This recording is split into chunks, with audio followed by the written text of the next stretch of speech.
Magkano dito yung offer mo sa akin? Magkano? Magkano? Nagbago na yung isip ko niya. Yung tikat to? Hindi mo mga nagawa. Gano'ng kapigat to? Kabigat?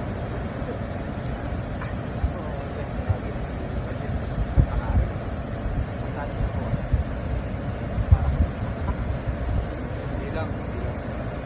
Kasi maintenance ito, dalawa pagka ang mahal lang, medyo mahal yung cash ratio niya. Tapos yun, siyempre, sa shampoo mo.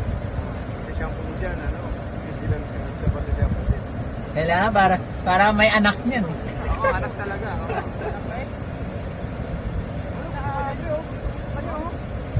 Tumama sa'yo eh. Jump.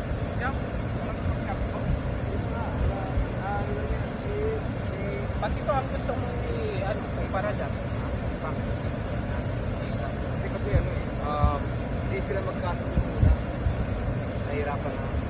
Pero ano mo muna, i-flat ka naman natin. Ayun, no? Hindi ako lang yan, no problema. Basta, ito kasi kumpare natin, gusto kunin nung una. Siya yung na-approach ko. Kasi, bata pa lang to si Nieta, medyo nahirapan ako mag-training. So hanggang ngayon, tinitrain ko pa rin siya. Ngayon, nalo ko sa kanya, baka sakaling gusto niya i-look after si Nieta. Pero, wala ayaw ng misis niya. Kaya ito ngayon, gusto niya daw kunin niya, pero wala na. Hindi ko na pwede pakawalan si Nieta. Malaki na eh. Si Ono. Oo. Kinuha ko to sa isang tropa din na breeder. Alaskan Malamut Husky. Kaya medyo mahirap i-train. Pero taga lang. Galing na. Nag-book lang kami. Book lang kami ngayon, mamaya training. Meron akong siguro mga... Hindi ko lang kung mailalive yung training nila. Kasi tinitrain ko ito ngayon. Pero ito, train na sa yung ball pitching.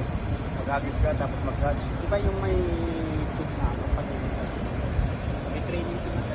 May training pero hindi pa kami wala pa kami doon. Pupunta muna kami para chat Okay, sige. Thank you, ha. Okay. Okay. Shout out sa Uragon TV. Uragon TV, baka naman pakisupport na rin Dupong Mendoza. Ayan. Okay. Page namin. Sige sir, Okay, thank you. okay. Let's go guys. Oh, Brad, sige. Hey.